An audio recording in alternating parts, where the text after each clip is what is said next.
Donc l'enseignement de ce soir, ça s'appelle prier depuis le trône de gloire.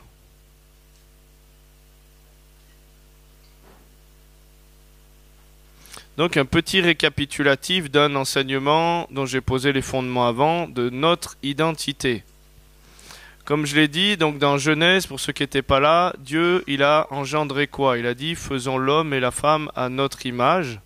Le mot notre, c'est un pluriel majestatif. Pourquoi? Parce que l'éternel Dieu est un. C'est un pluriel majestatif comme on s'adresserait à une personne de haut rang. Vous, très cher, voilà, c'est un pluriel majestatif, royal. Et donc, Dieu il nous a fait à son image, en hébreu, ça veut dire son reflet, son exacte représentation. Est-ce que les chiens font des chats? Je le répète encore pour bien que ça rentre là-dedans. Est-ce que les chiens font des chats? Vous plantez des pommes de terre, vous récoltez? Donc Dieu nous a fait à son image. Ah oui, je voulais juste avant peut-être de commencer d'introduire, il y avait déjà 2-3 personnes qui m'ont témoigné de guérison, libération, délivrance et j'aimerais bien peut-être leur laisser déjà exprimer qu'est-ce qu'ils ont vécu, qu'est-ce qu'ils ont reçu. Ça vous va un peu? Hein? Oui, venir devant et parler au micro, ce serait bien. Est-ce que, tout à l'heure tu me témoignais, est-ce que ça te dérangerait de partager ce que le Seigneur a fait, simplement pour encourager et faire monter le niveau de foi, parce qu'on a vaincu par la puissance, par le sang de Jésus et la puissance du témoignage. Vous êtes d'accord avec ça? Donc le témoignage, il revêt une puissance, il libère la foi, il est en train de déclarer que l'onction qu'on a reçue, ce qu'il a fait dans notre vie, quand on le donne, on est en train de le libérer pour d'autres personnes aussi. Si tu veux te...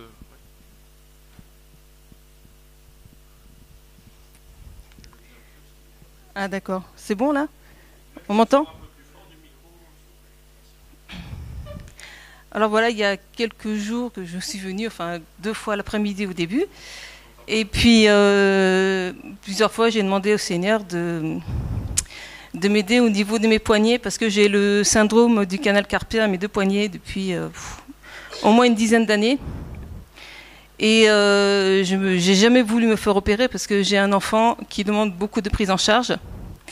Et sachant que si je devais partir à l'hôpital une semaine, enfin même 2 semaines, etc., c'était pas possible. Je l'ai aux 2 poignets. Et ben, je vivais avec des attelles chaque soir. Quand ça devenait trop compliqué la nuit, ben, parfois je prenais des anti-inflammatoires pour pouvoir récupérer un peu parce que toutes les nuits, systématiquement, ben, j'étais réveillée au moins 3-4 fois, quoi. Donc je gérais avec.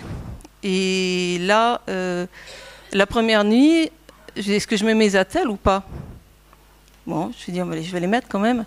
Puis j'ai rien senti. Et le lendemain, ça fait 3 nuits que je mets plus mes attelles et j'ai plus du tout de douleur. Donc voilà. Amen.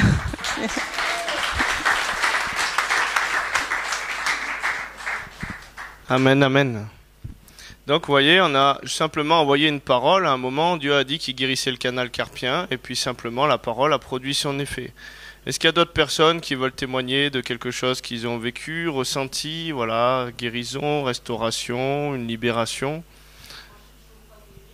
Ouais, bah, alors témoignez déjà de la bonne nouvelle avant de témoigner de ce qui ne va pas, parce que là on appelle la bonne nouvelle en témoignage déjà. Hein, parce que c'est ça qui booste la foi des personnes.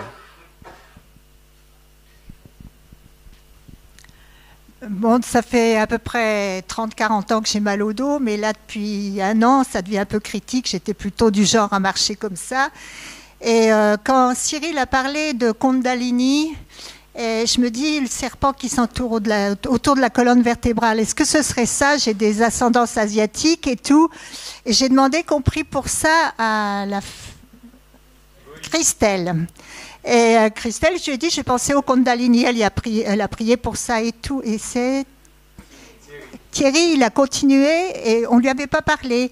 Et on a prié pour les hôtels, pour la sorcellerie, pour un tas de choses. Et puis il me dit, et le Kundalini, qu'est-ce qu'il fout là, dehors? Et depuis, bon, j'ai pas un dos parfait, mais je marche plus comme ça. Je suis quand même pas mal redressée et voilà. Merci Seigneur. Amen, amen. Vous savez, les chrétiens, des fois, ils n'osent pas témoigner. Mais le témoignage, c'est un talent que Dieu vous donne. Et si on ne met pas à profit les talents, est-ce qu'on va en avoir d'autres? Moi, j'ai vu une femme un jour, cancer du sein, je prie pour elle, elle est guérie. Et puis un jour, je vais à l'île de la Réunion, je la recroise, je lui dis, mais au fait, on avait prié pour toi pour le cancer du sein. Ah oui, oui, bah, c'était complètement guéri suite à ça. Je dis, bah c'est cool, c'est bien de le savoir. Si je te demande pas, tu le dis à personne, quoi. Dieu nous donne quelque chose, c'est pas pour le laisser cacher, c'est pas pour le mettre éteindre la lumière, c'est pour que la lumière brille et pour que ce soit un témoignage pour porter la vie pour d'autres personnes. Vous êtes d'accord aussi? Un témoignage, c'est un talent. Tu veux grandir dans les talents, ne l'enterre pas et commence à étaler la confiture du talent que Dieu t'a donné. Et quand tu finiras le pot, tu en auras d'autres. Il y a d'autres personnes qui veulent encore donner quelque chose?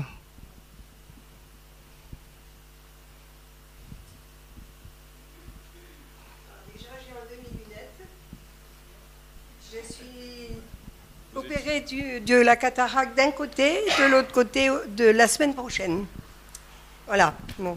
Et alors, le témoignage de ce que j'ai, c'est que j'ai eu un grave accident en 82 et aujourd'hui, pendant la louange ou le culte, enfin, je ne sais pas ce que c'est, je suis pleine de ferrailles. C'est-à-dire que j'ai les deux jambes prises, enfin le bras, tout. J'ai eu la totale, 1 an dans les hôpitaux. Et là, pendant cette louange, eh ben, mes vis qui sont à vie dans ma jambe, eh ben, vous voyez, elles ne se voient plus. C'était 2 vis pour bloquer le pied qui avait eu un... Je ne pouvais plus marcher, quoi. C'était plus possible de marcher. Donc, en 82, j'ai eu l'accident. Depuis 82, j'ai les vis, ainsi qu'au coude, là. Et je vois qu'elle diminue, cette vis-là, ici. Elle diminue, hein, c'est pas parti. Hein. Et après, à la jambe, eh ben, c'est parti. Vous voyez, ma jambe, il y a 2 vis là. Eh bien, je les sens de moins en moins. Voilà. Amen, amen. Merci Seigneur.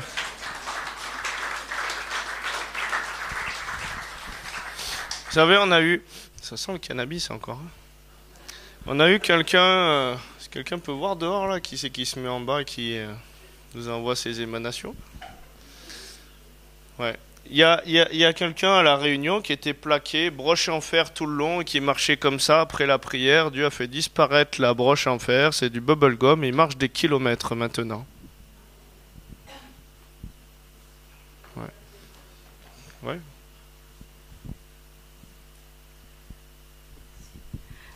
Cette semaine, moi, j'ai reçu beaucoup de guérisons du cœur et du corps en général. En fait, je sens beaucoup plus de flexibilité au niveau du dos. Et aussi, d'autres fois où on avait prié, enfin, où j'avais assisté à des soirées guérison, en fait, j'avais eu un tendon d'Achille qui a été réparé, une oreille aussi où j'avais tout le temps de l'eau qui restait... Quand je plongeais, en fait, j'avais tout le temps de l'eau qui restait dans une oreille parce que j'avais eu une opération et tu avais prié pour ça et moi j'avais saisi par la foi, mis ma main et en fait là j'ai replongé pendant 2 semaines et j'ai aucun souci à l'oreille donc j'étais super contente et voilà, plein de guérisons parce que j'étais un peu cassée de partout donc moi je suis bien restaurée. Amen, gloire à Dieu. Amen, amen.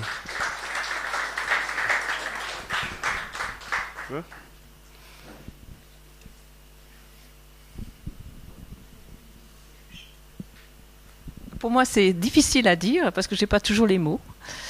Mais vous savez que je danse volontiers et que c'est un don que le Seigneur m'a donné, puisque je l'ai cherché à travers le mouvement et la vie. Je dis l'ineffable, je le trouverai dans le mouvement et l'être, la vie. Et donc je danse, mais évidemment, je n'ai jamais subi d'opération. Par contre, j'ai une oreille altérée depuis l'âge de 11 ans et j'ai donc une fracture du bassin et aussi une colonne vertébrale déviée. Et je danse.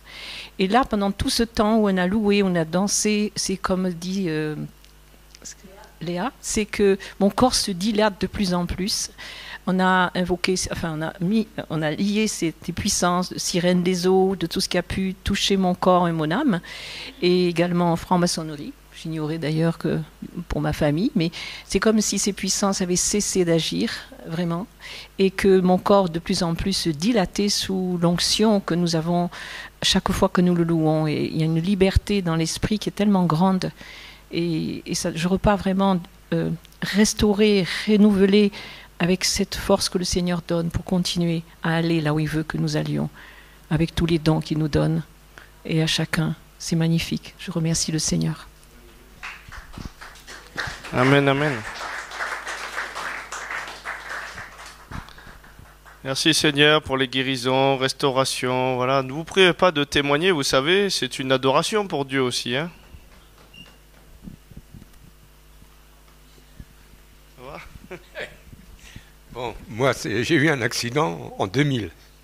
J'ai jamais rien eu. Je suis resté 2 heures à l'hôpital.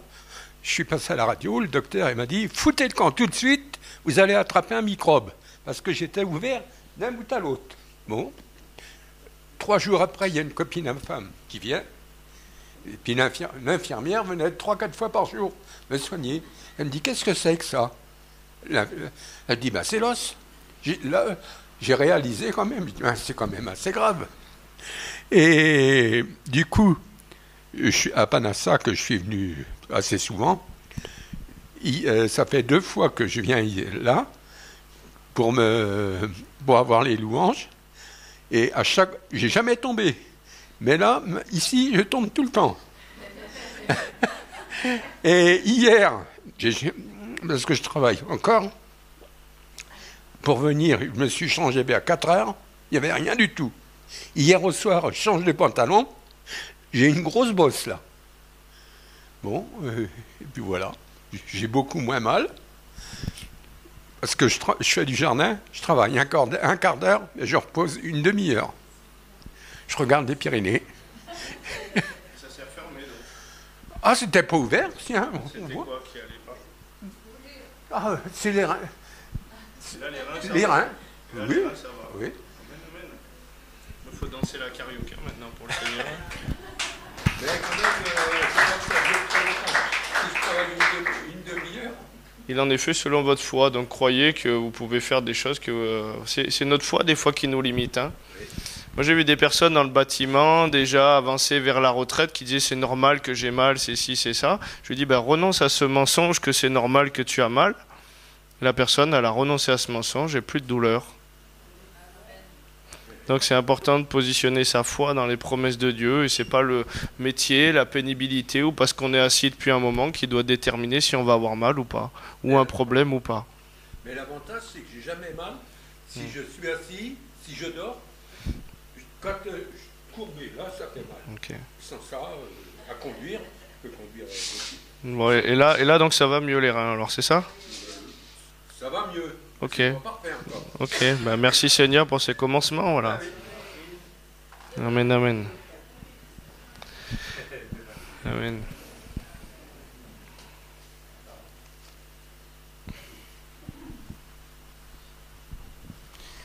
Alors moi j'ai témoigné hier à Cédric, un témoignage un peu sur ma vie, un peu mouvementée et des nombreuses blessures que j'ai vécues. Et puis tout d'un coup, en lui témoignant, il me dit « Mais écoute, Quentin, je ressens tout un... Comment dire qu'est-ce que tu as dit un fourmillement dans la colonne vertébrale. » Et il me dit « Est-ce que tu as pas quelque chose à la colonne ?» J'ai dit « Bon, écoute, ça devrait, mais non, j'en ai pas. » Et c'est vrai que j'ai pas réfléchi que oui, j'ai quelque chose à la colonne, mais tout en bas de la colonne, en fait, pour le coup, qui m'a obligé d'inventer un système pour pouvoir continuer à travailler un exosquelette, puisque je pouvais plus travailler. Et puis quand tu as parlé de la colonne vertébrale tout à l'heure, je me suis dit, mais en fait, j'ai plus du tout mal. Et j'étais tellement habitué à cette douleur que j'y faisais plus attention. Et là, je me suis rendu compte que je vais plus avoir besoin de mon exosquelette, c'est très bien. Et je me sens totalement guéri. Donc, et quand tu as prié, il ne s'est rien passé, tu t'es dit, bon, ok. Et puis, voilà, c'est fait. Amen. Amen, amen. Bon, c'est une bonne nouvelle, l'Évangile. Ça vous fait du bien, tout ça?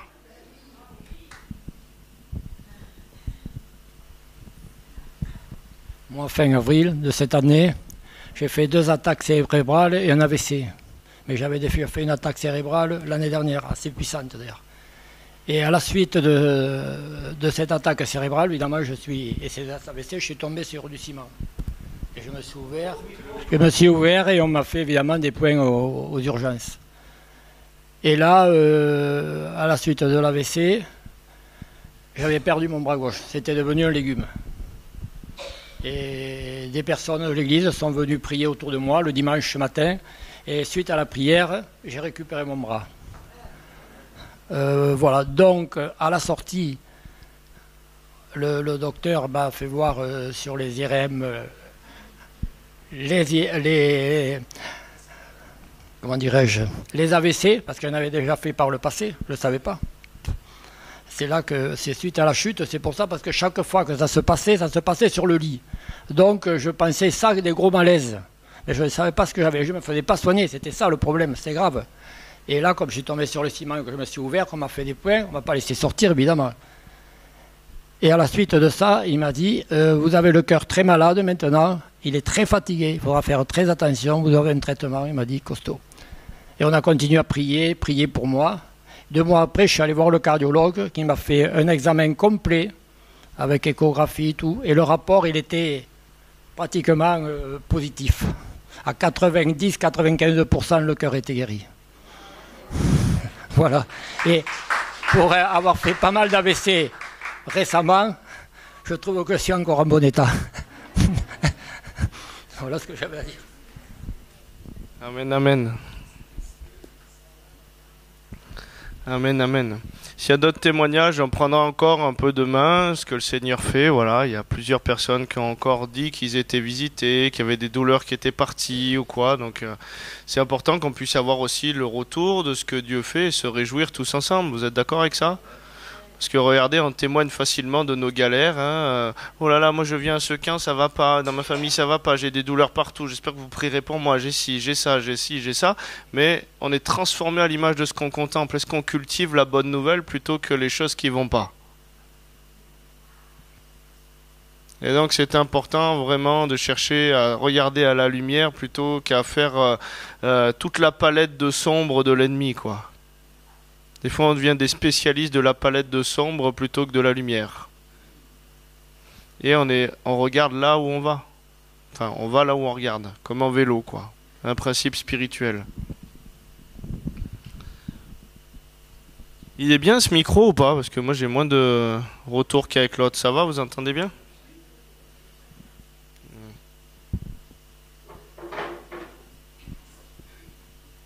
Vous voyez, tranquillement, durant ce camp, c'est cool Jésus, on se marre bien, il nous guérit, il nous délivre, on est content, on loue, on fait la fête, on se marre un coup, il nous guérit, il nous délivre, on est bien, on mange bien, on crée des relations.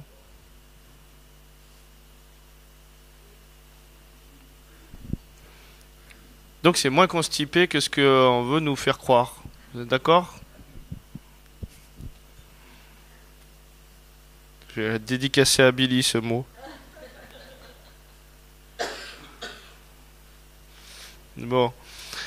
Ok, donc, comme je disais, l'enseignement de ce soir, prier depuis le trône de gloire, donc les chiens ne font pas des chats. Voilà, j'ai pas trop de transition, je suis pas doué là-dedans, moi. Comme on dit, sans transition. Genèse 1, 26, puis Dieu dit, faisons l'homme à notre image, selon notre ressemblance, qu'il domine sur les poissons de la mer, sur les oiseaux du ciel, sur le bétail, sur toute la terre, sur tous les reptiles qui rampent sur la terre. Dieu créa l'homme à son image, il le créa, à l'image de Dieu, il créa l'homme et la femme. Amen. Donc son image, son reflet, son exacte représentation, on a vu la dernière fois que les chiens ne font pas des chats, donc Dieu, il a créé quoi ? Psaume 82, verset 6, j'avais dit, vous êtes des dieux. Vous êtes tous des fils du Très-Haut. Donc on est bien d'accord, je le répète encore pour l'enregistrement aussi, c'est pas comme dans le New Age où le New Age nous propose d'être notre propre Dieu sans Dieu. Là, il est le roi des rois, il est le seigneur des seigneurs. Il a créé le tableau, la palette de couleurs, et il nous a dit, voilà, dedans ce cadre-là, exprimez-vous, vous êtes des créateurs à mon image. mais il garde la sphère d'autorité. Alors que dans le New Age, on nous propose d'être nos propres dieux sans lui. Vous êtes d'accord? Jean 10, 34, Jésus leur répondit, n'est-il pas écrit dans votre loi, j'ai dit, vous êtes des dieux. Dieu est créateur, il a fait les fils, les filles, à son image, donc créateur aussi de réalités spirituelles. Ça va pour vous?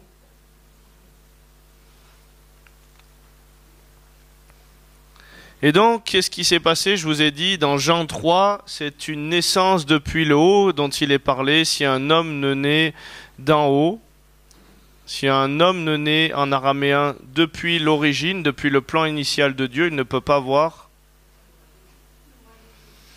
Et qu'est-ce qui était prévu à l'origine? Adam et Ève, il leur avait donné une autorité sur quoi? Sur la création.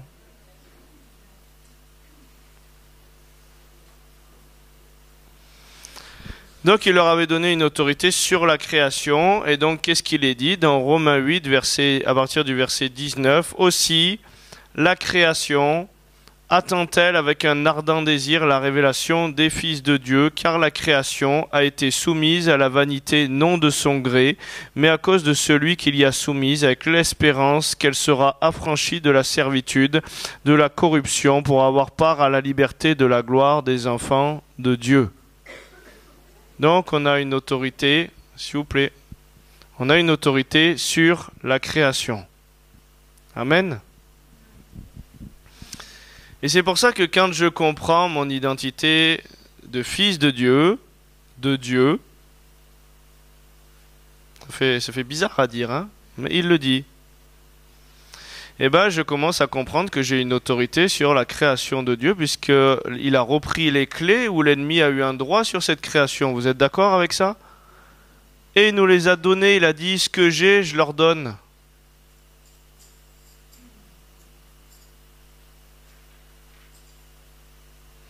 Et donc, vous pouvez avoir une autorité sur le temps, la tempête, les éléments, toute la création. Le temps qu'on a aujourd'hui, c'est le temps qui a chuté, c'est l'éternité déchue. Est-ce que vous pouvez avoir une autorité sur le temps, ralentir la course du temps, accélérer le temps, accélérer un processus, appeler le rajeunissement d'un organe sur la vie d'une personne, accélérer un processus de récolte?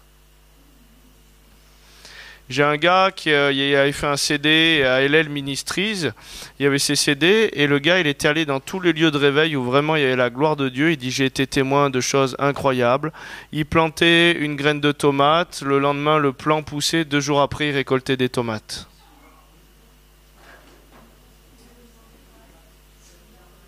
Mais c'était la gloire de Dieu qui envahissait la création, le ciel qui envahissait la terre, l'éternité qui envahissait le temps. Comme je vous disais, nous dans un live, moi j'ai pris conscience que j'ai une autorité sur les éléments, sur la création. Donc plus je contemple ces choses-là, plus ça arrive. Des vies sans fer dans le corps qui commencent à se résorber ou qui disparaissent, ça vous paraît fou humainement? Bah pour Dieu, c'est rien du tout. Et je suis Dieu. Et vous êtes. Et donc plus je prends conscience de cette identité, de cette autorité, et plus je vais voir les choses s'accomplir sur la terre comme je les contemple au ciel. La foi, c'est une ferme assurance que je suis à son image. Et donc dans un live, comme je vous disais, on a vu une plante, je vous ferai passer peut-être par mail s'il y en a qui veulent voir. Elle avait 2 feuilles, cette plante, c'était une plante grasse à croissance lente et que le fils d'une personne de nos assemblées avait amené de son lycée d'horticulture. Et pendant le live, elle a pris des branches, des feuilles, elle s'est démultipliée, elle a grandi simplement en un live, elle a pris peut-être 9 ou 10 mois de croissance. Mais ça, c'est ce qu'on est appelé à vivre. À Almolonga, il y a encore des traces sur Internet de ce lieu de réveil où les processus de récolte sont accélérés par 3 ou 4. Sans OGM et sans pesticides, les carottes, elles font la taille d'une jambe. Les 5 prisons de la ville ont fermé. Il y a eu la transformation, la révélation des fils de Dieu qui a impacté la création.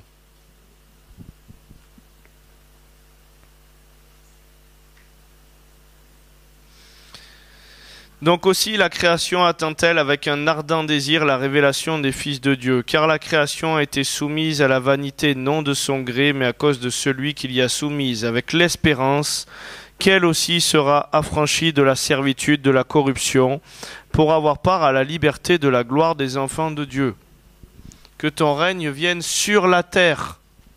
Le mot terre, en hébreu, Adama, qui a donné Adam.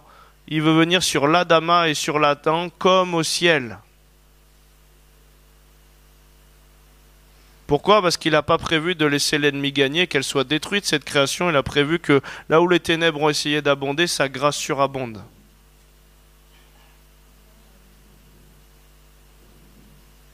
Dieu est le Dieu de la vie, il n'est pas le Dieu de la mort, comme je l'expliquais. Il n'est pas le destructeur.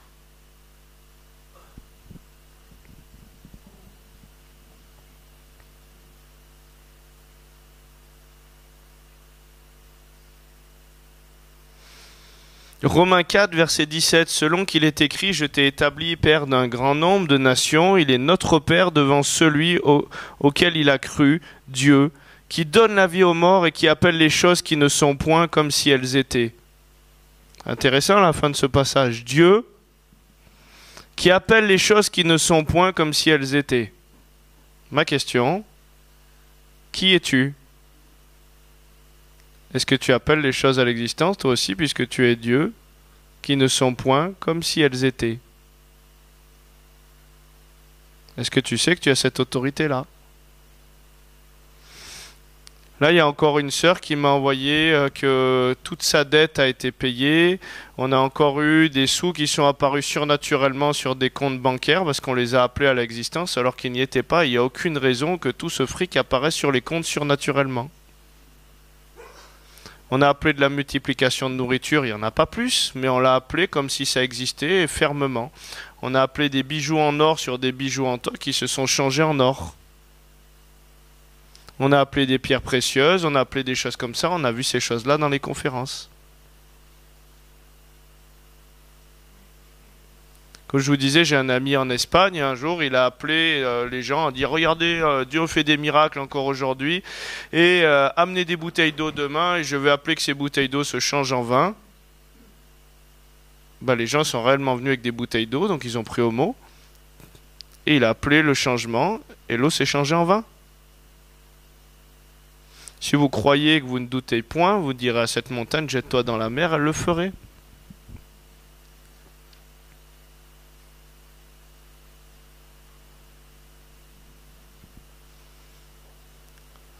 Ça va? Ok. Mais c'est important déjà la révélation de notre identité. Pourquoi? Parce que si on n'est pas révélé dans notre identité de fils et de fille, comment on va pouvoir vivre les choses?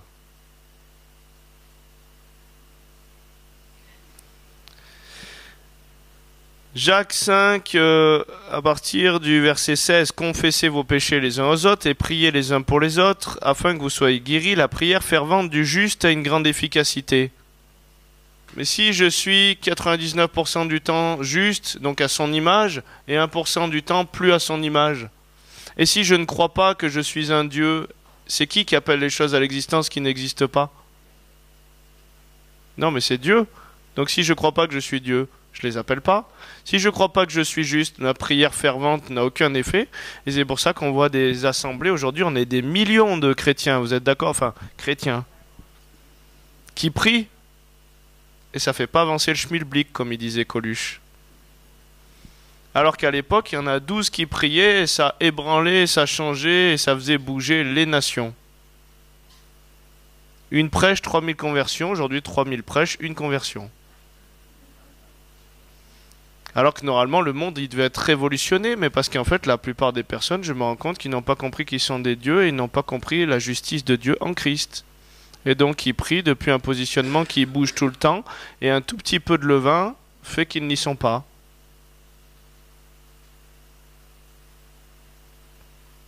Ça va? Élie était un homme de la même nature que nous. Il pria avec instance pour qu'il ne plût point, et il ne tomba point de pluie sur la terre pendant 3 ans et 6 mois. Un homme. Donc bien sûr, allez pas vous amuser dehors à dire allez, moi je veux plus qu'il pleuve ou quoi. Il l'a fait sous l'impulsion et la conduite de Dieu. Vous êtes d'accord avec ça? Allez, Seigneur, il ne pleut plus dans la région et les agriculteurs ils prient pour la pluie. Vous êtes en train de finalement faire quelque chose qui n'est pas juste.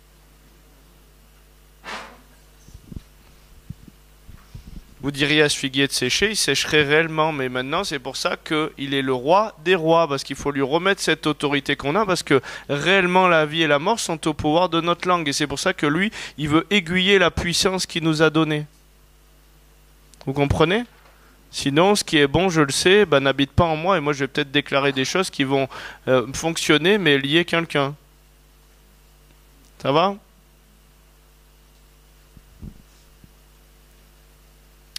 Matthieu,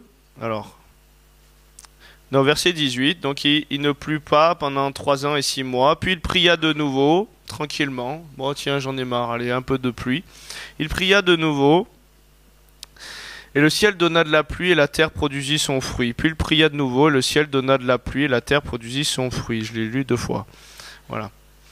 Matthieu 16, verset 19, je te donnerai les clés du royaume des cieux.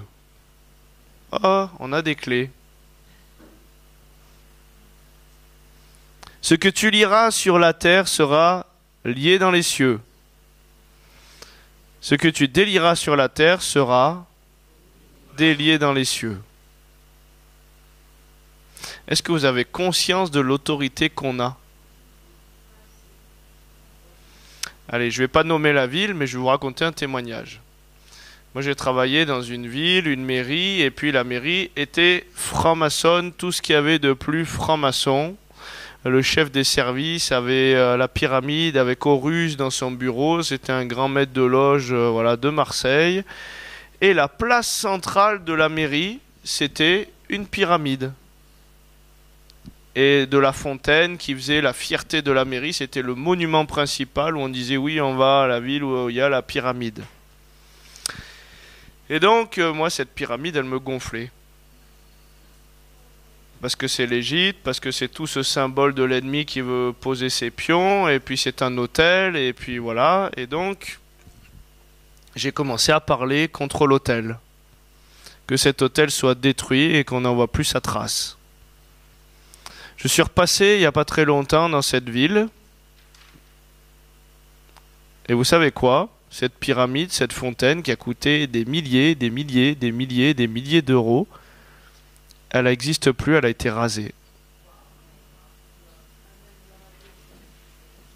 Mais imaginez, il vous a donné des clés, et des fois on n'a pas besoin d'une révélation très spirituelle pour connaître la volonté de Dieu, vous êtes d'accord? Est-ce que Dieu veut que l'islam prospère? Non. Est-ce que vous savez que quand vous passez devant une boutique, vous avez des clés, vous pouvez dire, voilà, je ferme ce lieu spirituellement et la prospérité de ces choses-là, et j'appelle au contraire une ouverture du ciel sur ce lieu-là. Au revoir. Allez, voilà, j'appelle, je ferme le lieu là, machin, et j'ouvre le ciel là-dessus. Au revoir. Et plus vous avez conscience de ça, et plus vous allez amener la bénédiction sur la terre comme au ciel.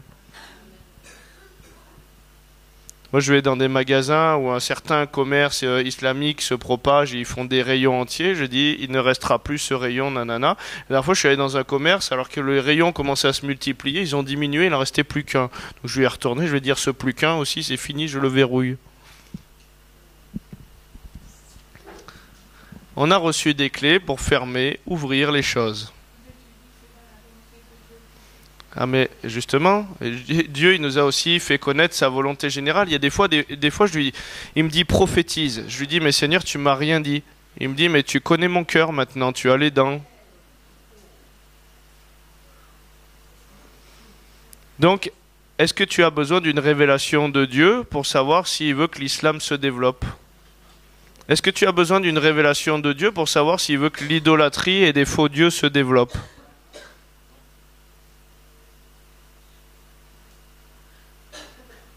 Et donc, plus tu vas rentrer dans cette révélation-là, et plus tu vas faire tomber les autels. Et plus la ville va être libérée. Et plus la gloire de Dieu, le règne de Dieu va venir sur la terre comme au ciel. Et cette création qui soupire après la révélation des fils va vivre la vie.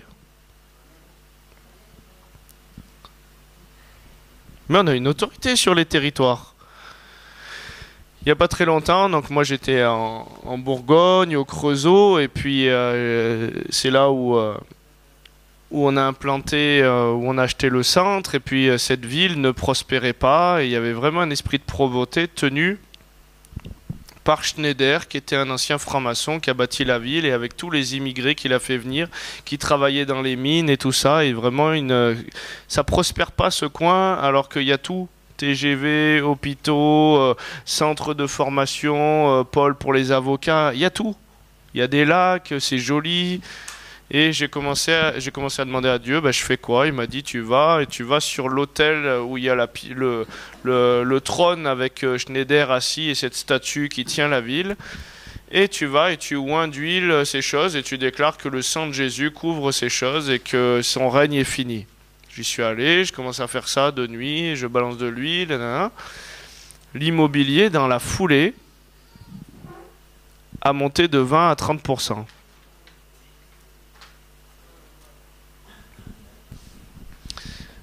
Donc vous avez une autorité pour bénir, vous avez une autorité pour ouvrir, vous avez une autorité pour fermer.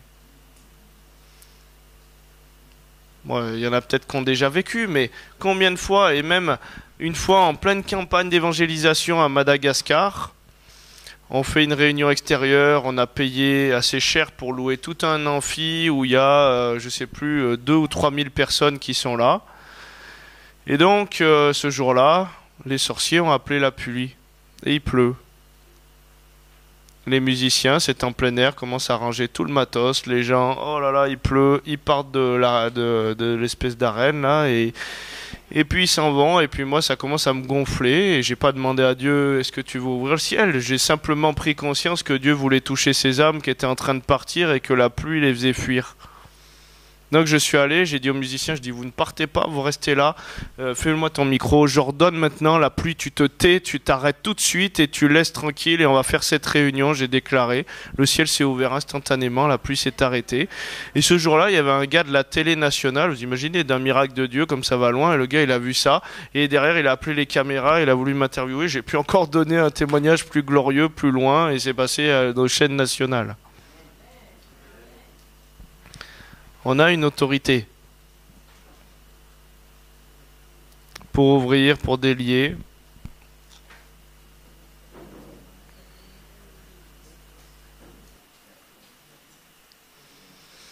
Mais des fois, on ne prie pas depuis le bon positionnement.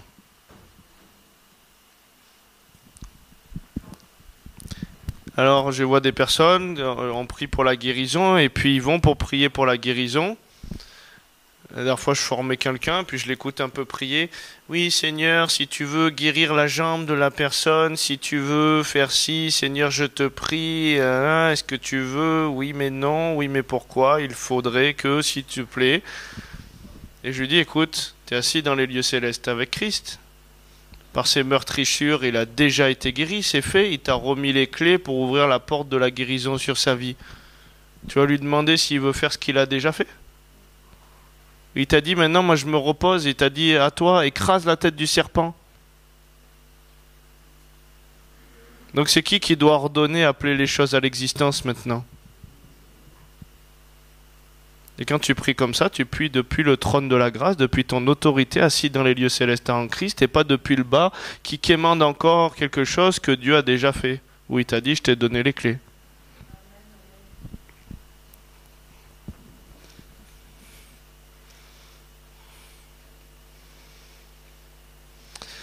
Et il nous le dit, Matthieu 6, verset 6, « Mais quand tu pries, entre dans ta chambre, ferme ta porte, prie ton Père qui est là dans le lieu secret, ton Père qui te voit dans le lieu secret te le rendra. » Donc il y a eu un film qui s'appelle War Room, et beaucoup de chrétiens se sont mis à casser les murs de leur maison et à faire une pièce de combat spirituel. Je dis, bon, et du coup, si tu peux pas casser les murs et que tu n'as pas ta pièce de combat, tu peux pas prier Dieu alors. Il est parlé d'un lieu intérieur, ta chambre intérieure, le lieu secret de l'intimité avec Christ. Maintenant, c'est pas mal d'avoir un bureau, un lieu où tu peux, si tu l'as. Mais en tout cas, si aujourd'hui tu es dans une foule ou quoi et que tu n'as pas ton chambre de prière pour prier Dieu, comment tu fais? Il est parlé d'un lieu intérieur. En priant, ne multipliez pas de vaines paroles, comme les païens qui s'imaginent qu'à force de paroles, ils seront exaucés. Quand tu déclares les choses, il faut que tu aies foi qu'elles s'accomplissent. À moins que Dieu t'ait dit tire une autre flèche, mais si t'as rien dit, c'est pas plus tu vas faire Seigneur, est-ce que tu m'entends, est-ce que tu m'entends, tu m'as bien entendu, oui je te prie encore pour ça, oui je te prie encore pour ci. Tu es en train de faire des prières de crainte et non pas des prières qui sont assises dans la certitude sur le trône de grâce que les choses vont s'accomplir.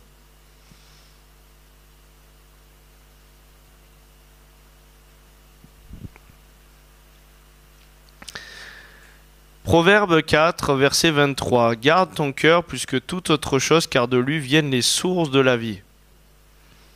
Et c'est important parce que c'est du cœur que la bouche... Et le cœur, c'est le lieu d'intimité, le centre de toute vie spirituelle, le lieu de la communion, puisqu'il dit « Je graverai ma loi », donc l'esprit, ma loi de l'esprit dans leur cœur. Donc c'est le lieu de ton intimité. Car de lui viennent les sources de la vie. Donc le mot source, ça veut aussi dire frontière, extrémité, issue. Garde ton cœur plus que toute autre chose parce que de lui viennent les frontières de la vie, les limites que tu mets à la vie, les issues, les extrémités que tu mets à la vie. Les extrémités, les issues que tu as fixées à ta vie.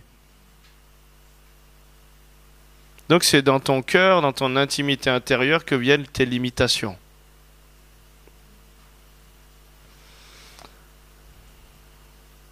Exode 20, versets 2 à 3. Je suis l'Éternel ton Dieu qui t'ai fait sortir d'Égypte. Le mot Égypte, il a plusieurs significations. La terre de la dépression, des pressions, des limitations, la maison de l'esclavage.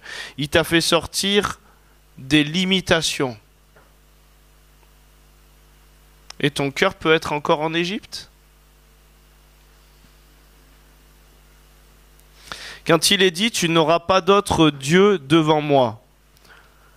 Le mot Dieu, il veut dire aussi croyance. Pourquoi? Parce que Dieu, chacun peut avoir son propre Dieu. Dieu, c'est un terme général pour définir le fondement de ta croyance. Les gens qui croient en Allah, ils se disent, je crois en Dieu. Moi, j'ai mon propre Dieu. Moi, je crois en Gaïa. Dieu, c'est un terme général pour définir la croyance de celui en qui tu crois. Donc, il nous dit aussi, je suis l'Éternel ton Dieu qui t'ai fait sortir des limitations, de la maison de l'esclavage. Tu n'auras pas d'autre croyance devant moi. C'est pas beau ça, cette définition?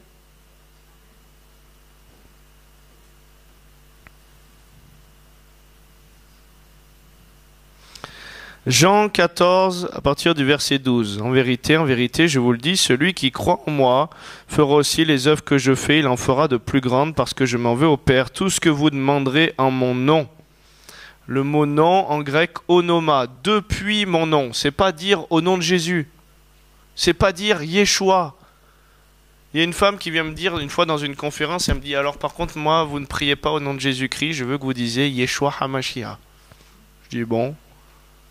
Mais si je dis Yeshua HaMashiach et que je suis un sorcier, ça ne changera rien pour toi. Moi, quand j'étais dans le magnétisme et dans la sorcellerie, je pouvais dire s'il y a des personnes qui me disaient par contre, moi je ne veux pas que vous priez ci ou ça ou machin, que vous fassiez appel à ça, si vous barrez le feu, si vous faites ça, je veux que vous... Je suis chrétien, moi c'est Jésus.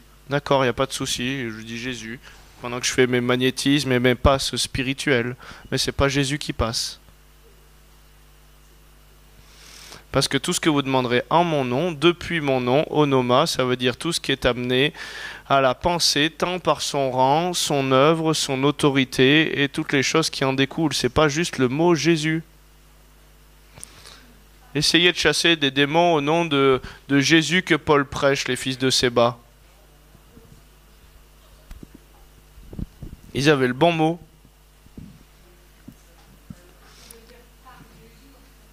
Ça veut dire depuis la révélation de l'identité de Jésus. Pierre, il marchait dans la rue dans la conscience du nom qu'il portait. Il n'avait pas besoin de dire Jésus toutes les 5 minutes ou Yeshua HaMashiach. Il était porteur de la révélation de ce nom.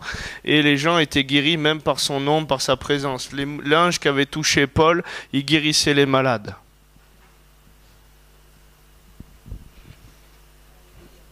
Ça va ?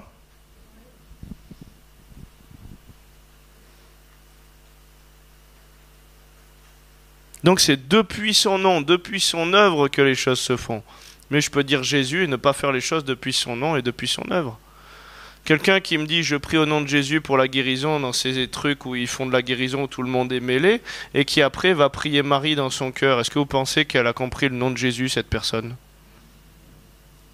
Et alors quel Jésus passe derrière? Et la Bible a dit on vous prêchera des faux Christ. Donc onoma, le nom propre à chacun. Le nom qui est utilisé pour tout ce qu'il recouvre. Tout ce qui est pensé ou ressenti quand il est amené à l'esprit par sa mention en entendant ce nom, se rappelant tant par le rang, l'autorité, les actions. Vous imaginez? C'est bien plus que Jésus, le mot, ou Yeshua Mashiach.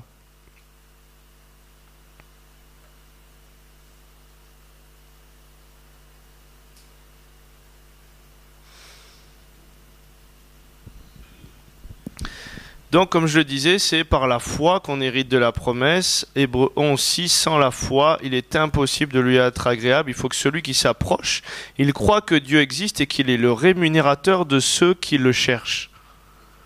Donc, quand tu t'approches de Dieu, tu lui demandes, il faut que tu crois que tu es rémunéré. Mais il y a des gens qui disent, Seigneur, fais ci, et dans leurs œuvres, ils ne montrent qu'ils ne croient pas qu'ils sont rémunérés une fois qu'ils ont demandé. Quand tu es rémunéré, du coup, la foi, c'est une ferme assurance, donc tu le possèdes. Tu ne demandes plus. Ça va?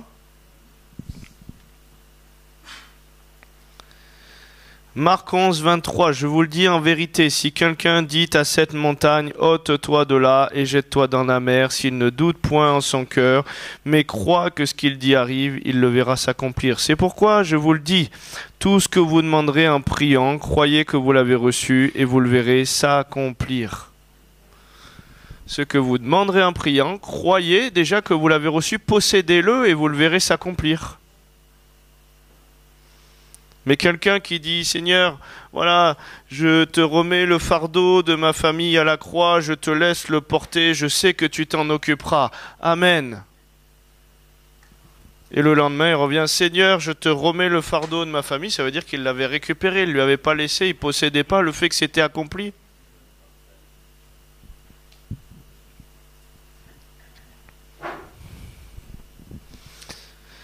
Donc s'il ne doute point en son cœur. Donc il y a une ferme assurance, il y a le fait de contempler les choses. Et des fois, c'est une lutte pour ne pas douter, il faut encore se positionner. Vous savez, moi, il y a des gens, ils arrivent, ils sont tellement fracassés. La Bible, elle nous dit qu'on doit fonctionner non pas par la vue, mais par la foi. Et donc, la Bible, elle nous parle des yeux du cœur, de qu'est-ce que je contemple dans mon intérieur. Et bien, des fois, il y a des personnes, elles arrivent, elles sont tellement cabossées, multifracturées, que franchement, humainement, c'est terrible. Et donc, qu'est-ce que je fais? Je me mets à l'intérieur de moi et je contemple avec les yeux du cœur comme Dieu la voit. Parce que par ses meurtrissures, elle est guérie. Et je la contemple avec le genou qui se réaligne, les os. Dès que j'arrive à visualiser les os qui se remettent en place, les choses ou quoi, et que j'arrive à me pétrir dans cette vision, que je la tiens fermement, je déclare ce que je vois. Et je reste dans cette vision et non pas la vue. Et c'est pour ça qu'on a vu des gens fracturés, avec les os qui sortaient, où moi j'ai visualisé l'os qui repoussait, les bouts d'os qui tombaient, et c'est arrivé. Mais j'ai dû me posséder la chose et me fixer sur ce que j'étais en train de recevoir. Vous comprenez? S'il ne doute point en son cœur, mais qu'il croit que ce qu'il dit arrive, il le verra s'accomplir. Je vous le dis, tout ce que vous demanderez en priant, croyez que vous l'avez reçu.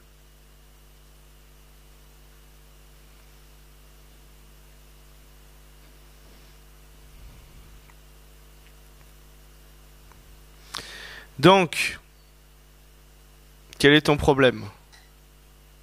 Que veux-tu que je te fasse? Et si tu ne doutes point, de te dire, je sais pas, tu es dans une galère, tu as besoin dans ton entreprise de nouveaux chantiers, tu as besoin de ci, dans le calme et la confiance, quand tu fais calmer la tempête intérieure et que tu arrives à te fixer sans le doute, à regarder à Christ et à dire, c'est bon, là je le possède, là je tiens fermement le bras en l'air. Vous vous rappelez quand j'ai dit que Amalek, il fait la guerre et quand Moïse baissait le bras, c'est l'ennemi qui prenait le dessus. Amalek, ça a la même valeur numérique que doute. Et il dit, tu feras la guerre à Amalek de génération en génération. On voit que le doute, de partout, il est pointé. Et il nous appelle à un positionnement à tenir jusqu'à le voir s'accomplir.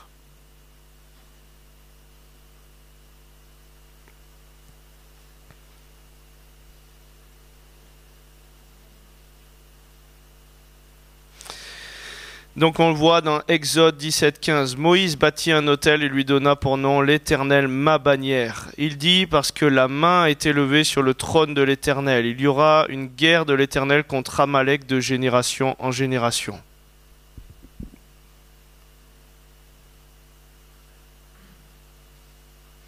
L'amour parfait bannit la crainte. La crainte amène le doute. La crainte n'est pas dans l'amour. L'amour parfait bannit la crainte et donc le doute. Jacques 1, verset 6. Celui qui demande avec foi sans douter, car celui qui doute est semblable au flot de la mer agité par le vent et poussé de côté et d'autre, qu'un tel homme ne s'imagine pas qu'il recevra quelque chose du Seigneur.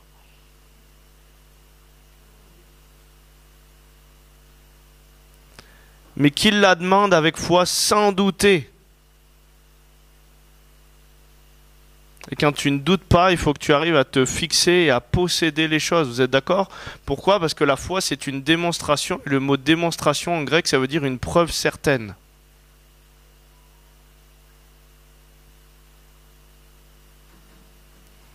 Et moi, de plus en plus, donc commencez pas tout de suite à essayer de vous dire, allez, je vais m'entraîner, je vais contempler que je marche sur l'eau. Si vous n'avez pas encore la foi, déjà de voir une entorse guérie. Commencez à faire grandir votre foi dans des choses avec les talents que vous avez. Mais aujourd'hui, je sais que...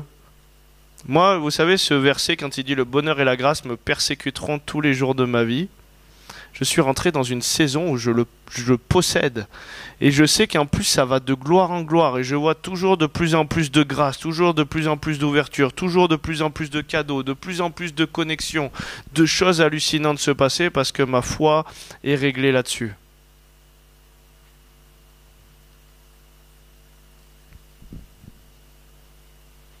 Vous savez, les New Age, ils empruntent souvent les autoroutes qui sont faites pour les chrétiens. Hein. Et ils ont compris des principes spirituels. Et les principes spirituels, Dieu les a créés, ces lois spirituelles. Donc elles fonctionnent même quand j'en fais pas un bon usage. Et les gens ils me disent, ouais, mais il faut pas contempler, regarder les choses et les appeler. La Bible, elle nous dit ça. Ouais, mais les New Age, ils font comme ça. Ouais, mais les New Age, ils respirent aussi. Arrête de respirer alors. Les New Age, ils jeûnent aussi. Il faut pas jeûner alors. Comprenez? Des fois, on s'est verrouillé alors qu'eux, ils ont compris des réalités spirituelles. Ils les utilisent pas pour servir Dieu, mais pour être leur propre Dieu. Et bien sûr, ils ont une autorité depuis le voile et pas depuis le voile déchiré. Donc on a une autorité supérieure. Mais les sorciers de Pharaon, ils ont pu faire aussi un serpent. Moi, j'ai rencontré un sorcier à Madagascar. On a prié pour sa délivrance pendant des heures. C'était des jets de sang qui jaillissaient de lui. Un pasteur qu'on a formé à Madagascar s'occupe de sa délivrance. Des jets de sang, des jets de sang. Et ben le gars, il te raconte gentiment qu'il a fait des sacrifices, il a éventré des femmes enceintes pour manger les yeux du bébé pour avoir le don d'invisibilité, qu'il a jeûné dans les tombes pendant 10 jours et qu'il a pu se téléporter ou se changer en animal après avec ces choses-là. Il y a une autorité. On a une autorité supérieure. Moi, je sortais en esprit quand j'étais dans le New Age. Ben en Christ, tu peux sortir en esprit. Tu peux même être téléporté avec ton corps. Tu peux marcher sur l'eau de sa parole. Il y a des New Age, ils disent, moi je l'évitais, tu peux l'éviter.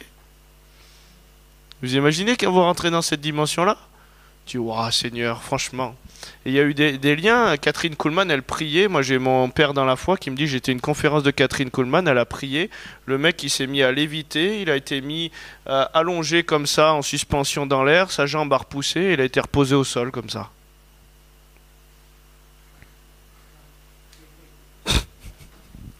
Et moi je dis, moi je suis un enfant, je dis Seigneur, Mon rêve depuis enfant, c'est de voler.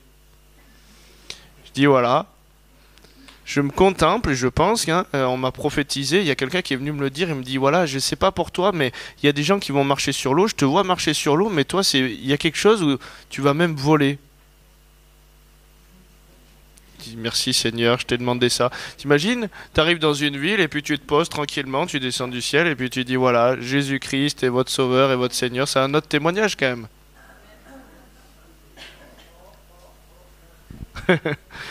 Moi, je suis un peu fou, hein, je suis comme un enfant. Hein. Et les enfants, tout ce qui leur a été déjà mis dans leur cœur, ils ont été mis la pensée d'éternité dans leur cœur. Vous regardez un enfant, regardez qu'est-ce qu'il va regarder comme dessin animé si vous le laissez faire.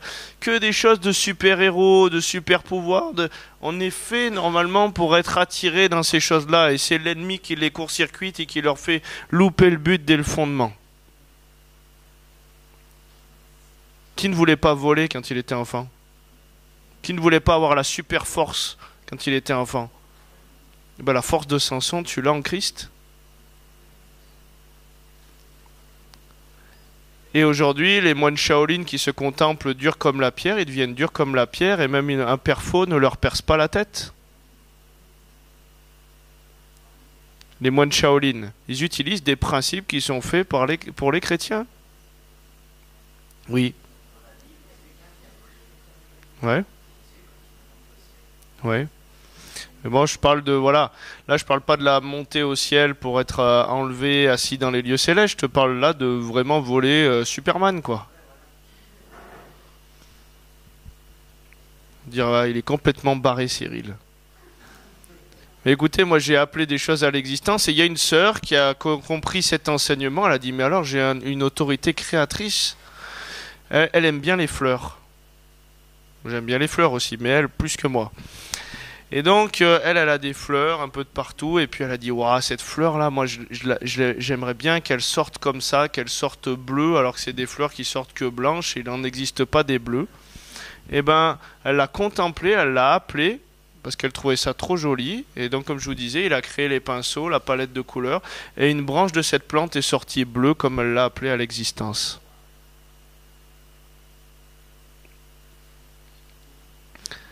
On a eu des dents qu'on repoussait dans des conférences. Elles n'existaient pas. On a eu des chauves qui ont eu des cheveux qui repoussaient. Ils n'existaient pas. On a eu des gens qui ont maigri surnaturellement, même pendant des lives. Où est passée la graisse? Mais plus tu vas t'ouvrir à cette réalité et plus tu vas posséder les choses quand on les appelle à l'existence, si tu ne doutes pas, tu le verras s'accomplir.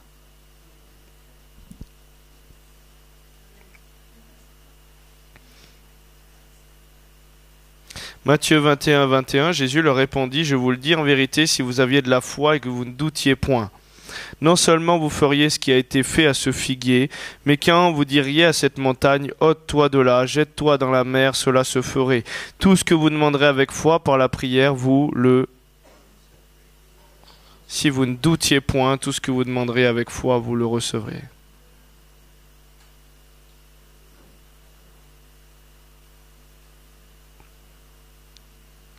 Jean 15, 7. Si vous demeurez en moi et que mes paroles demeurent en vous, demandez ce que vous voudrez et cela vous sera accordé. Mais il faut demeurer en lui, c'est-à-dire demeurer dans son cadre et dans sa vision et dans son plan. Je ne vais pas lui demander de la cocaïne.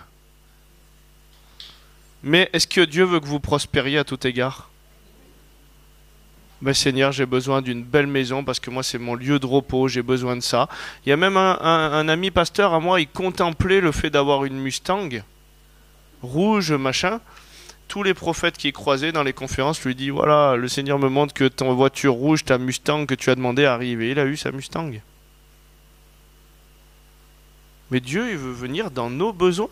Moi j'aime la guitare, je me suis retrouvé avec des moments de grâce où on me filait des guitares qui valaient une blinde, le luthier de Georges Brassens.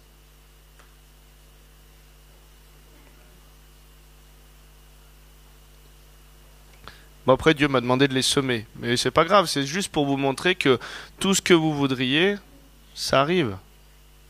Est-ce que tu veux demander... Attends. Hein. Est-ce que vous voulez demander, si vous dites à un enfant, quand tu es enfant, voilà, est-ce que tu veux être chauve quand tu seras plus grand? Est-ce que tu veux être pauvre quand tu seras plus grand? Ou alors vous amenez un enfant et puis vous l'amenez, il y a des gros bateaux, il y a des choses luxueuses, il y a des belles voitures, les gens sont bien sapés, n'ont pas les doigts de pied qui passent à travers les chaussures, et ben ils vont plus vouloir ces choses-là. Oui ou non? Et Dieu nous a appelés à être la tête et non pas la queue. Et donc plus tu vas contempler le plan de Dieu et l'appeler à l'existence dans ta vie, et plus les choses vont arriver. Et si tu ne doutes point que ça va arriver, si tu ne doutes point que ça va se faire, tu le verras s'accomplir. Il y a un gars à Bethel aux États-Unis, il a cette onction pour se tenir dans la salle des trésors.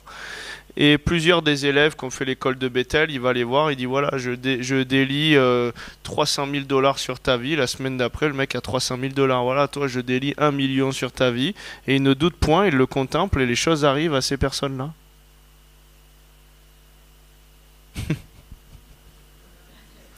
Ouais.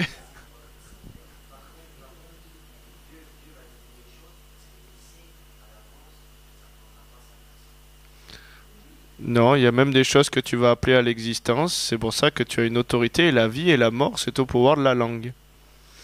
Et même si tu appelles des choses à l'existence qui vont t'amener quelque chose de mauvais, que tu les contemples et que tu crois les posséder, ça arrive. Pourquoi? Parce que ça arrive aussi dans un principe spirituel pour les New Age, qu'ils ont appelé la loi de l'attraction.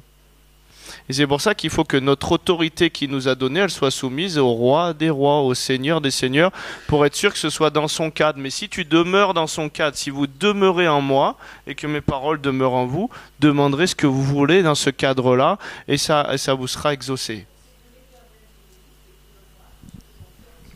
Amen. Donc Dieu veut nous donner des choses grandioses. Vous êtes d'accord avec ça? Il y a des gens qui disent « Oh, il ne faut pas trop en demander parce que si j'en demandais trop, je serais orgueilleux et ça risquerait d'être à ma perte. » Bon, bah tu fais ce que tu veux, toi, si tu veux rester là. Mais moi, je crois qu'aujourd'hui, il veut donner la sagesse de Salomon et les richesses de Salomon. Il veut donner la force de Samson. Il veut donner tout un tas de choses à celui qui croit qu'il les possède. J'étais en train de bricoler sur ma maison et puis bon, c'était un champ de ruines, l'extérieur de la maison. J'étais en train de couper des arbres et puis moi, bon, j'avais pas beaucoup de finances, donc je faisais les choses par moi-même. Et puis à un moment, je commence à couper un arbre, mais je suis pas très doué pour donner l'angle où l'arbre va tomber. Et je suis sur mon échelle et puis l'arbre il commence à se tordre et puis à tomber vers le bout de la toiture pour tout arracher. Mais moi je crois que on possède la force de Samson. Et sur le moment je dis non, je tape l'arbre comme ça, l'arbre il se dévie de 2 mètres, poum, et il tombe à côté. Bon, là il l'a fait sur le moment, et parce que voilà, mais je suis allé essayer de soulever un peu l'arbre, essayer de le bouger un tout petit peu comme ça, il n'y a rien qui se passait derrière.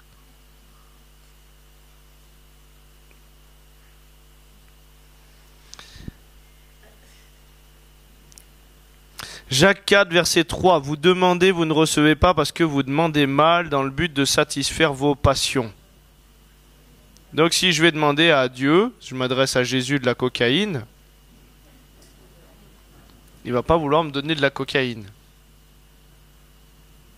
Mais moi, quand j'étais dans le New Age à l'époque, quand je demandais à un autre Père que Dieu le Père, là c'est quand on demande en lui et quand on ne demande pas justement, il ne va pas nous donner. Mais quand je demandais à l'autre père, où Jésus dit aux pharisiens, vous avez le diable pour père, j'étais dans les rues partout où j'allais quand je voulais de la cam. J'avais pas de cam des fois dans les festivals et tout. Et mes potes ils me disaient mais comment on va faire ce soir et tout, c'est la loose, il nous reste que ça, machin et tout. Je dis t'inquiète pas, moi il n'y a pas de souci, tu connais, ça va se passer. Et là, à ce moment-là, j'ai même pas fini. Il y a un dealer qui arrive et qui sort nulle part et qui me dit j'ai de la bonne, la cam, machin, si tu veux en revendre dans le truc et tout. Tout arrivait comme ça. Une fois, je suis dans les rues de Valence et puis c'est 4 heures du matin, mais on n'est pas encore assez déglingué avec mon ami avec qui on marche. On dit je me boirais bien encore un coup, machin et tout. Je dis mais moi je crois qu'on va encore boire un coup. Et là, à ce moment-là, il y a un gars qui passe en vélo sur le côté. Et dans là où on met la gourde du vélo, il y avait une bouteille de vin. Et le mec, il était torché. Ouais, je vous aime bien les gars, vous êtes cool vous. Ouais, tenez, ça me fait plaisir. Et il nous donne la bouteille de vin.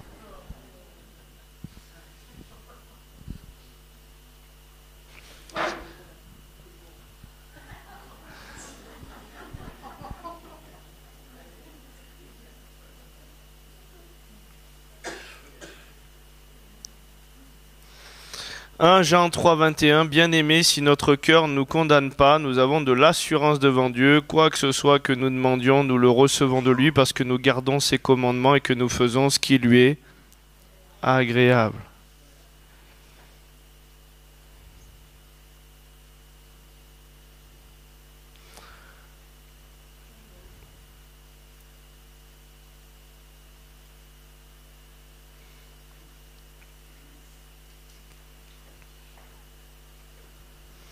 Jean 5, 13, je vous ai écrit ces choses afin que vous sachiez que vous avez la vie éternelle. Vous qui croyez au nom du Fils de Dieu, nous avons auprès de lui cette assurance que si nous demandons quelque chose selon sa volonté, il nous écoute. Et nous savons qu'il nous écoute. Et si nous savons qu'il nous écoute, quelque chose que nous demandions, nous savons que nous possédons la chose que nous lui avons demandée.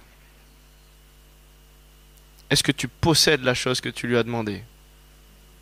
T'imagines? Posséder la chose, ça veut dire déjà quand Dieu m'a dit je vais te donner une maison, les gens rigolaient, mais moi j'étais déjà propriétaire. Avant même d'avoir la maison, j'étais déjà propriétaire. Et je parlais aux gens, j'ai une maison. Et non, parce que Dieu me l'a dit. Et donc je la possédais déjà et je commençais à me projeter dans la maison et je commençais à me projeter dans un bien à moi et la maison est arrivée.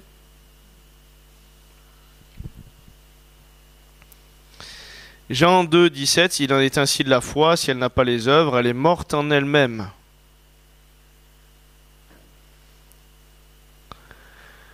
« 2 Corinthiens 3, 17, le Seigneur c'est l'Esprit, là où l'Esprit du Seigneur, là il a la liberté. Nous tous qui, le visage découvert, contemplons, comme dans un miroir, la gloire du Seigneur, nous sommes transformés en la même image, de gloire en gloire, par le Seigneur l'Esprit. » Amen.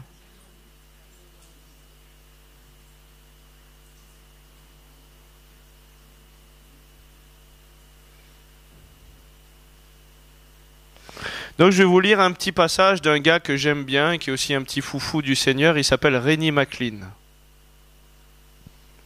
Vous connaissez pas? Il vit des résurrections de morts depuis qu'il a 12 ans, il a été téléporté, beaucoup de choses se passent aussi dans son ministère. Et donc il nous raconte cette histoire. Il y a 12 ans, je suis allé en Afrique, en Sierra Leone. J'ai parcouru les pays bordant la Méditerranée, Israël, le Moyen-Orient. J'ai prêché devant des foules de toutes sortes. J'ai parlé à des rois, des reines ou certains qui se croyaient comme tels. Sur le point d'embarquer pour la Sierra Leone, nous étions à l'aéroport Heathrow de Londres et j'avais mon passeport et mon billet, mais pas de visa. Or, il en faut un pour aller dans ce pays. Je me suis donc présenté à l'agent de la British Airways et le dialogue suivant s'est engagé. Bonjour madame, bonjour, avez-vous votre visa? Pourquoi donc? Il faut un visa pour cette destination. Je suis désolé madame, je l'ignorais. Révérend McLean, vous ne pouvez pas embarquer, mais il faut que j'y aille, je suis prédicateur. Désolé révérend, c'est impossible. Si je ne monte pas à bord de cet avion ne bougera pas d'ici. Rennie, tu ne peux pas parler comme cela, je vais prendre ce vol. Si Dieu me veut dans cet avion, il m'y fera monter. Donc c'est sa femme qui essayait de le reprendre un petit peu parce qu'elle se disait, il est fou quoi. La seule question est de savoir si Dieu a vraiment parlé. Et Dieu vous a parlé, interroge l'agent de compagnie. J'étais là à la regarder, cette dame, dans les yeux et j'ai ajouté, cet avion n'ira nulle part à moins que je ne sois à son bord. Je me suis assis et j'ai levé les mains vers le Seigneur. Marina m'a répondu, Rennie, tu es vraiment un homme de foi. Puis j'ai dit avec autorité, Satan, je t'ordonne de me lâcher. À sa femme, qui essayait de le dissuader, qui lui disait qu'il était un peu foufou et qui tournait autour de lui pour essayer de lui faire perdre cette foi qu'il avait. Comme je restais dans cette position, j'ai vu l'avion dans mes mains levé. 1 heure passa, l'avion restait immobile. 2 heures, pareil. 3 heures, 5 heures, l'avion ne bougeait toujours pas. On a fait descendre tous les passagers, les techniciens n'y comprenaient rien parce qu'apparemment tout était normal. 7 heures ont passé, moi je consommais du thé, du café, puis j'ai dit à Marina, tu peux retourner à la maison car l'avion ne partira pas avant que je sois dedans. L'agent revint après avoir pris son repas en me voyant assis, les mains levées, et il demanda, mais que faites-vous avec les mains comme cela? Il dit, je retiens l'avion.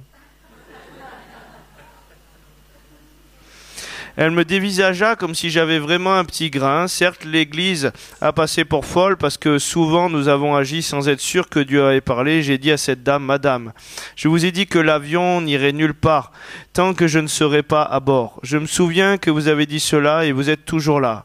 Oui, et cet avion restera au sol encore 7 heures si je n'y monte pas. Bon, alors si c'est vrai cette histoire entre Dieu et vous, montez à bord et on verra si on peut décoller. Je suis monté dans l'avion en disant, dans le nom de Jésus, je libère cet appareil. Quand tout le monde fut installé, les employés ont fermé les portes et l'avion a fait un mouvement vers la piste d'envol. Alors les passagers m'ont demandé, pourquoi n'êtes-vous pas monté plus tôt? Et du coup, l'avion a pu décoller.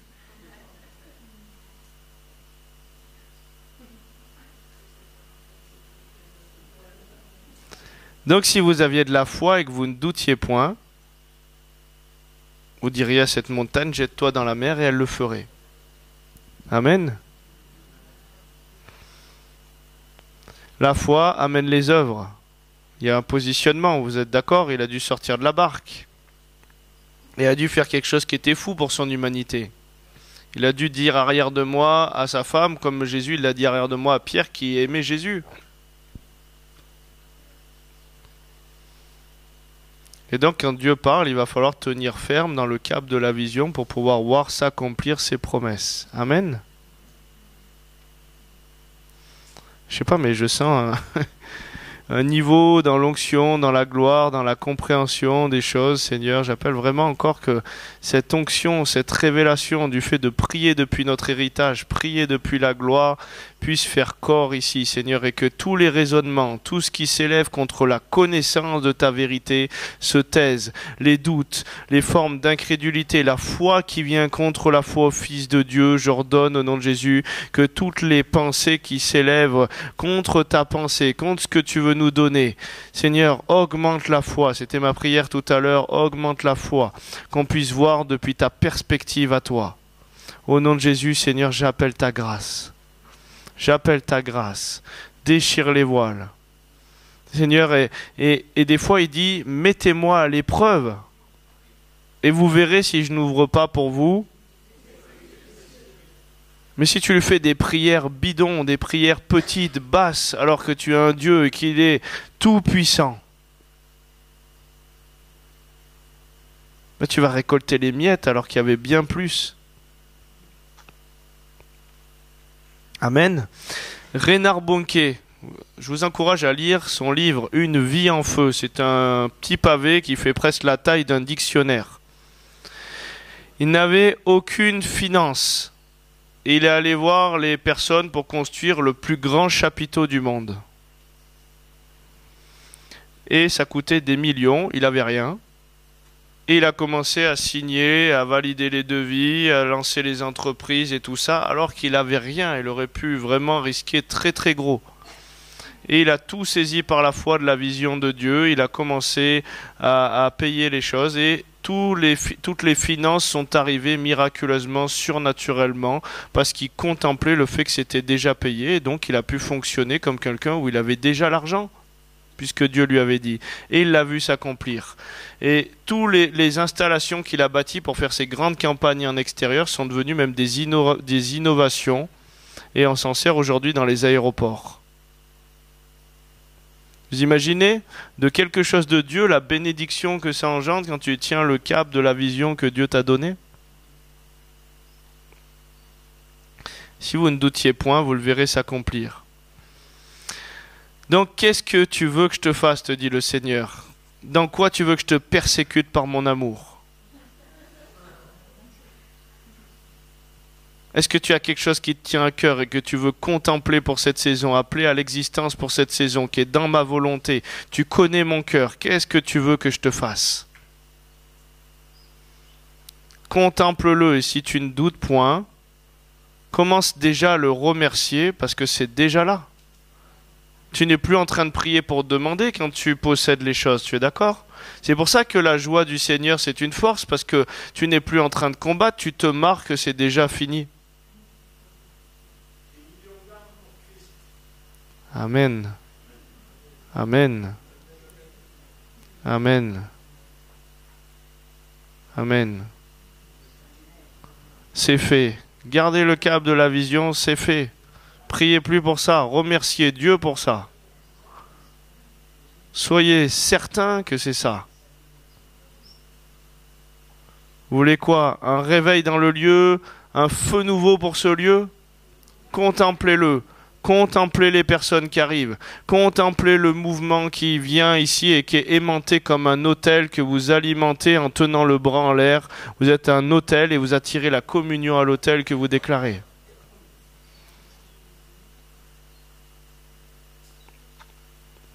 Tu as besoin d'une maison. Tu as besoin d'une guérison.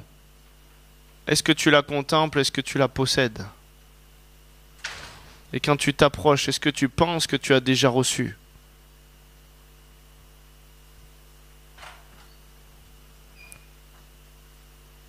Le Seigneur, il dit, soyez certains que je vous aime.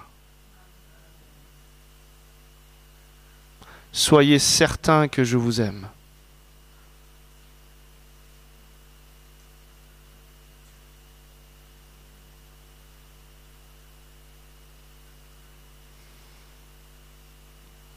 Il dit, vous n'êtes pas des mendiants, vous êtes des fils. Vous imaginez, le père, il dit, mais tu m'aurais demandé au fils qui était resté avec lui, l'aîné, tout était à toi. Il dit il veut que tu sois la tête et non pas la queue. Est-ce que c'est dans sa volonté, ça?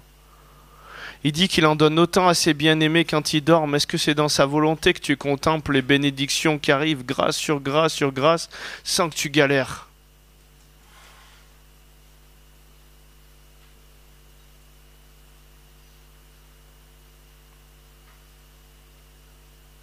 Est-ce qu'il veut que tu sois puissant?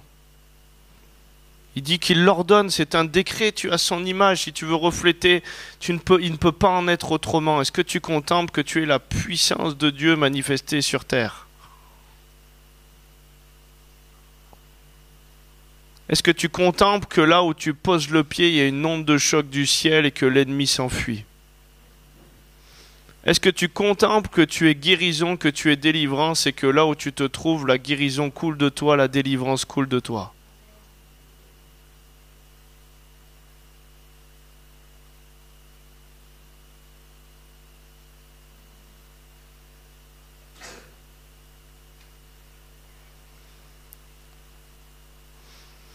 Merci Seigneur pour ta grâce. Les nouvelles dents qui sont en cours aussi, il y a des nouvelles dents, il y a des choses qui arrivent au niveau de la dentition.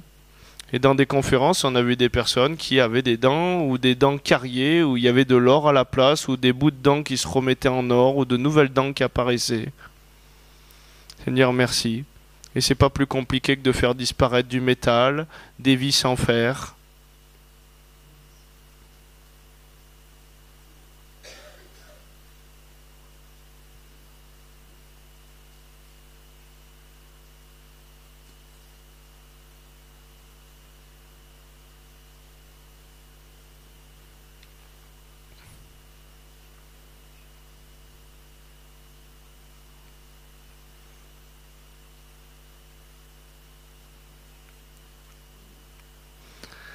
Amen, amen. Ça vous fait du bien ces enseignements? Ça vous porte dans une nouvelle dimension? Amen, amen. S'il y a encore des personnes qui ont un besoin de prière, ne soyez pas consommateurs de la foi, parce que les choses pour lesquelles on a prié, comme vous venez de comprendre cet enseignement, il faut que vous les possédiez à un moment. Sinon vous déracinez les graines qui sont semées. Mais s'il y en a qui ont besoin, en particulier pour la guérison, avancez-vous, les ministères vont prier pour vous aussi. Mais ne soyez pas consommateurs de la foi. Dans l'onction de Dieu, là, comme je vous disais, moi j'ai été dans des réunions, simplement moi je crois que la guérison coule, simplement je crois que la délivrance coule. Et vous avez vu, il y a des personnes pour lesquelles on n'a pas imposé les mains. pour lesquels on n'a pas fait ci ou ça. Oui.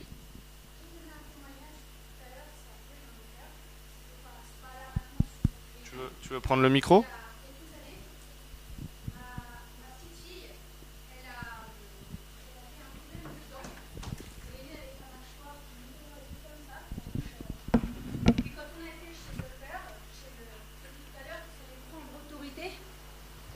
Il fallait prendre autorité sur les éléments, sur le temps, qu'on pouvait demander à Dieu de racheter le temps, racheter les choses. Et quand on était chez l'orthodontiste et qu'il a commencé à lui mettre un traitement, c'était des appareils très très compliqués, c'était très très dur, c'était de la ferraille partout, c'était des choses horribles qui, quand on est rentré à la maison, lui faisaient des douleurs atroces, elle pleurait, elle hurlait, c'était apporté tout le temps, elle était défigurée avec des trucs en ferraille sur tout le visage, des élastiques. Et puis, au bout de 15 jours, quand on y retourne, il dit « Ah, je dis, mais c'est pas possible, on ne peut pas la laisser comme ça, c'est quoi votre traitement, c'est ignoble ». Et puis il me dit « Ah, mais non, mais il n'y a pas le choix. Et puis ça va durer au moins 1 an et demi pour que sa mâchoire, elle revienne. » Et puis moi, quand j'ai vu ma fille souffrir à ce point-là, j'ai dit non, devant l'orthodontiste, je reprends ça dans le nom de Jésus. Je déclare que je rachète le temps dans le nom de Jésus. Vous allez voir, ça ne va même pas durer 6 mois. Il me dit, en rigolant, il me dit « Impossible ». Il me dit « J'ai jamais vu ça dans ma carrière, c'est pas possible ». On est rentré, et puis avec une amie pasteur, on a commencé à racheter le temps dans le nom de Jésus. On a appelé à l'existence de cette mâchoire qui allait se rétablir, qui allait se remettre dans le nom de Jésus, pour pas qu'elle ait autant de douleur, pour pas qu'elle souffre le moins de temps possible, parce que souffrir, si elle souffrait, mais il fallait qu'elle souffre le moins de temps possible. Et quand on est revenu, on allait régulièrement, et puis au bout de 4 mois, 5 mois, on a enlevé l'appareil, parce que toute sa mâchoire était revenue, et que le Seigneur avait racheté le temps. On était passé d'1 an et demi à 4 ou 5 mois, et il a dit, dans toute ma carrière d'orthodontiste, j'ai jamais vu ça. Et je lui dis, c'est Jésus qui a fait ça, et on a pu témoigner avec Gemma, on a pu lui parler du Seigneur, et il a été touché. Voilà, je voulais juste vous dire qu'on peut prendre autorité vraiment sur les choses et sur le temps, pour appeler, comme dit Cyril, à l'existence. Voilà, ça, c'est vraiment, le Seigneur agit vraiment.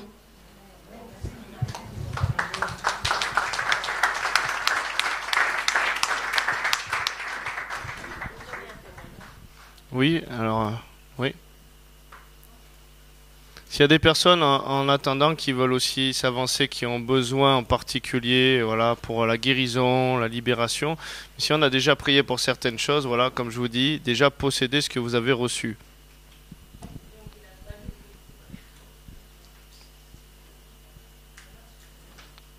Je sais pas. Comment? Le micro, là. Allez-y. Allô? Oh, oui. Allô. Donc il a fallu que je vende ma maison. Donc moi, je voulais la vendre.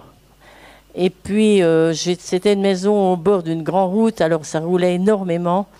Alors tout le monde me disait, tu vas jamais vendre ta maison, quoi. C'était des 800 voitures à l'heure qui passaient, et camions et tout.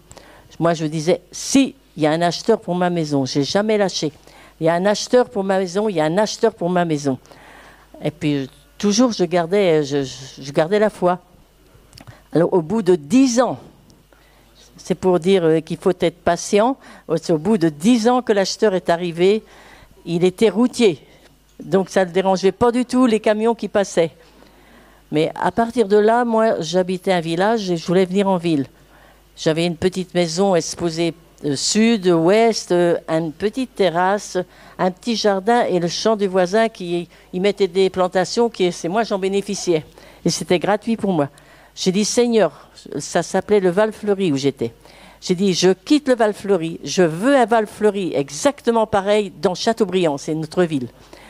Je le veux dans le centre de Châteaubriand, bien situé, hein, en hauteur. Et le Seigneur, j'ai réalisé au moins que 3 mois après que j'étais arrivé, il m'a donné la maison, orientation plein sud, ouest, avec, comment dirais-je, la terrasse devant que j'avais au Val. La même terrasse, la même grandeur, le petit jardin pareil, le champ du voisin pareil qui est inoccupé encore aujourd'hui. Il met des arbres dedans et c'est moi qui en bénéficie.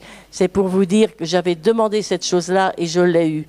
Mais c'est qu'au bout de 3 mois, quand je suis arrivée dans la maison, je dis, mais tu m'as donné un Val-Fleury, Seigneur, je te l'avais demandé. Bah, il dit, qu'est-ce que tu m'avais demandé? Bah oui, il m'a donné exactement ça. Voilà. mais j'ai attendu 10 ans l'épreuve de la patience. Et je tenais bon, je disais, il y a un acheteur, il n'y en a qu'un, mais il y en a un, et c'était un routier qui se fichait de la route. Amen, amen. Si vous appeliez les choses à l'existence, que vous ne doutez point, vous les verrez s'accomplir. Amen, amen.